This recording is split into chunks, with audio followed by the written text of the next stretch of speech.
Look, and unfortunately I think that's putting it very clearly. There is disinformation, or how can you say, the spin of information that is trumping the evidence, or in many cases trying to say that the evidence is wrong or it's not relevant. And the example is if you get studies of some chemicals that show that you have birth defects, for instance, at very small amounts, and what the companies will do, they'll do a similar experiment, not the same one, they won't replicate the same one like you're supposed to. They do one with similar guidelines and say we cannot find that result. Therefore, because we cannot find it, that shows that the first one is faulty.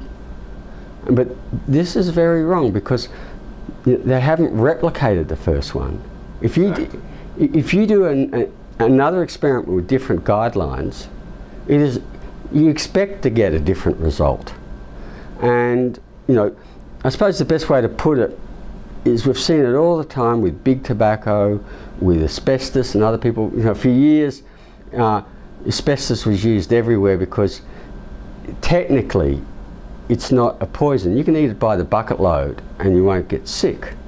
But you breathe one speck in your lungs and you can end up with 3 diseases, never pronounce it properly, mesothelioma, asbestosis and lung cancer. Every one of them is fatal.